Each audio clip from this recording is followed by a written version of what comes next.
ว่าขันลุ่มไปให้ลำนิทานเด้อลำนิทานให้หมดที่พ่ออีเมย์เขาได้ฟังเนี่ยเจ้าของไก่เมย์คือกันอีพอคือกันเดี๋ยวนี้บักซีอ๋อมันว่าดอกกันลำบัดไหนว่าสั่นเอินหาตีพ่ออีเมย์ตายเบิดเร็วต้นนั้นแต่เจ้าของก็ไม่แห้งแล้วปะนะฉะนั้นเลี้ยวเอานิทานจักหน่อยวังหันลำนิทานนี่ยังก็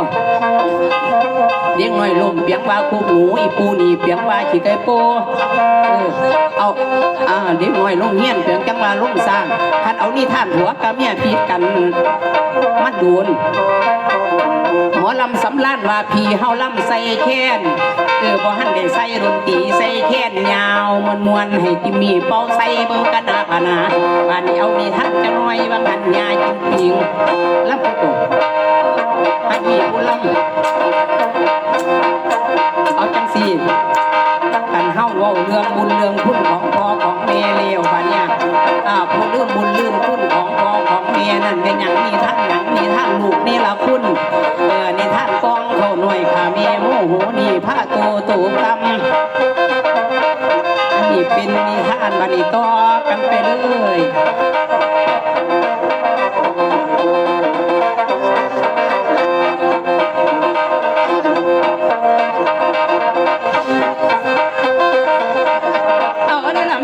จังสันลาขนมซ้ำมันสาคนละละนายก็ซ้ำนันสาคนละละนายบาดนีลาขันมันนี่ละย้ายต่อตื่มตามเรื่องขันเรื่องมองขอไปล้อโลเว้กันเดี่ยงมองขอไปล้อโลเว้กันเด็กนั่นน่ะไปเข้ามาจังย้อนก่อนเขาใส่กันได้ยินยังได้เนื้อเมียละยิดฟ้าห้ำห้องเปิดป้องให้ประตูสังเกตดูเมฆโคลังไหลหุ้มทอดลังสังหนเปนี่คนหนีลงทางทนนั่นเด้อกระวังขอสาทางว่าให้หน้าเดี๋ยวไปเห็นเขาก้าวุ่นทุ่งเชื่อขจีให้ละก็ดีใจหลายมวนโฮโซเว้าอดีตเท่าเคยหูฟังเมาว่าพอดีท่านกองขน่อยยาวกับทะเล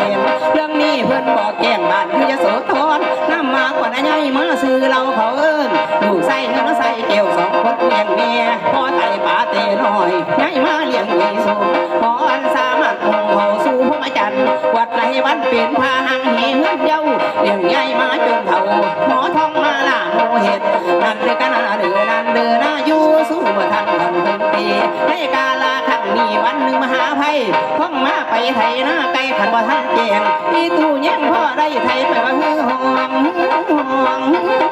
งทองเด้อก็อยู่ขึ้นเรื่อยแต่ว่าอยู่ผู้สายเดี๋ยวลาดทั้งใจให้อีเมส่งทักเสบียงขึ้นไปเถียงโคตรกล้วยส่องมองไหลทั้งพอเห็นมาเย็นจ่อยหิวแห้งเขาจะไปเห็นนา